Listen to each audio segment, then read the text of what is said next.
ഈ ഒരു ഷോപ്പിലെ നമ്മുടെ നാട്ടിലെ സവാള വട കിട്ടും ട്ടാ. നല്ല ചായയാണ് അവിടുത്തെ. സവാള വട പ്രതീക്ഷിച്ച് പോയതാണ്, പക്ഷെ അത് കഴിഞ്ഞിട്ടുണ്ടായിരുന്നു. പക്ഷെ ഇന്ന് കിട്ടിയ ചായയും പോരായിരുന്നു. അവിടെ നിന്ന് അങ്ങനെ ചായയും കുടിച്ചിങ്ങാനിട്ട് ഞങ്ങൾ നേരെ പോയത് ലുലുവിൽക്കാണ്. വീക്കെൻഡ് ആണ്. അപ്പൊ നാളെ വെള്ളിയാഴ്ച ആയതുകൊണ്ട് തന്നെ കുറച്ച് അല്ലറ ചില്ലറ സാധനങ്ങൾ വാങ്ങാനുണ്ട്. അതിനു വേണ്ടി പോയതാണ്. പക്ഷെ നമുക്ക് വാങ്ങാൻ 1-2 സാധനങ്ങളുള്ളൂ എങ്കിലും അതിൻ്റെ ഉള്ളിൽ കയറി കഴിഞ്ഞിട്ടുണ്ടെങ്കിൽ അവിടെ കാണുന്നതൊക്കെ നമുക്ക് ആവശ്യമായിട്ട് വരും. നല്ലൊരു അടിപൊളി കാടൽഫാമും അതുപോലെ മന്തി റൈസും ഉണ്ടാക്കിയിട്ടുണ്ട് കേട്ടാ. അതിൻ്റെ ഫുൾ വീഡിയോ നമ്മുടെ ചാനലിൽ അപ്ലോഡ് ചെയ്തിട്ടുണ്ട്. താഴെ അതിൻ്റെ ലിങ്ക് കൊടുത്തിട്ടുണ്ട് കേട്ടാ. അതിലൊന്ന് ക്ലിക്ക് ചെയ്തിട്ടുണ്ടെങ്കിൽ നിങ്ങൾക്ക് ആ വീഡിയോ കാണാൻ പറ്റും. അതിൽ കാടൽഫാമിൻ്റെ റെസിപ്പി ഡീറ്റെയിൽ ആയിട്ട് പറയേണ്ട ഒരു ചെറിയൊരു ഡേ ഇൻ മൈ ലൈഫ് പോലെ എടുത്തതാണ് കേട്ടാ.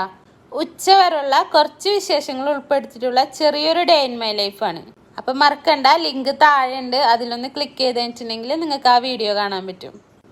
തൈരും മാഗി ക്യൂബും അങ്ങനെയുള്ളതൊക്കെ എടുത്തു കഴിഞ്ഞിട്ട് പിന്നെ അതാ കുറച്ച് സ്പൈസസ് വാങ്ങാണ്ടായിരുന്നു, അതും എടുത്തു. ഷുഗർ കട്ടിന്റെ ഭാഗമായിട്ട് പഞ്ചസാര ചെറുതായിട്ടൊന്ന് ഒഴിവാക്കിയിട്ടുണ്ട്. അതിന് പകരമായിട്ടാണ് ഈ ഒരു സ്വീറ്റ്നർ എടുത്തിരിക്കുന്നത്.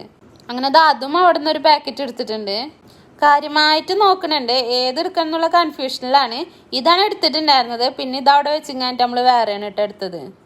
പിന്നെ തണ്ണിമത്തൻ എടുക്കാൻ പോയപ്പോൾ നിരാശപ്പെട്ടു, കാരണം ചീഞ്ഞിട്ടുള്ളതായിരുന്നു. അങ്ങനെ നമ്മൾ മുഴുവനത്തോടുള്ളത് കൊണ്ടുകൊടുത്തിട്ട് അവരുടെ അടുത്തൊന്ന് കട്ട് ചെയ്ത് തരാൻ പറഞ്ഞു. പക്ഷെ അത് കട്ട് ചെയ്തതും ചീഞ്ഞതായിരുന്നു. പിന്നെ നമ്മൾ റിസ്ക് എടുക്കാൻ നിന്നില്ല.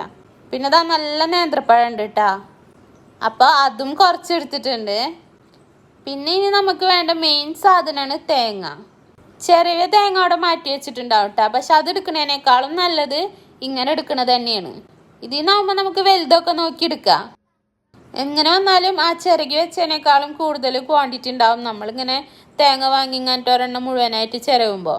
ഇങ്ങനെ ആകുമ്പോൾ നമുക്ക് നമ്മുടെ ആവശ്യത്തിന് എടുക്കുക, ചിരവാൻ ബാക്കി ഫ്രിഡ്ജിൽ വയ്ക്കുക, അങ്ങനെ ചെയ്യാം. ചെറിയത് വാങ്ങുമ്പോൾ അതെടുത്ത് ഫ്രീസറിൽ വെക്കണം. പിന്നെ നമ്മൾ കുക്ക് ചെയ്യുന്ന സമയത്തെടുത്ത് നേരത്തെ പുറത്ത് വെക്കണം. അങ്ങനെ കുറച്ച് പണിയുണ്ട്. അങ്ങനെ തേങ്ങയൊക്കെ എടുത്തിട്ടുണ്ട്. തേങ്ങ എടുത്ത് കഴിയുമ്പോൾ പപ്സ് എന്ന അവസ്ഥയാണ്.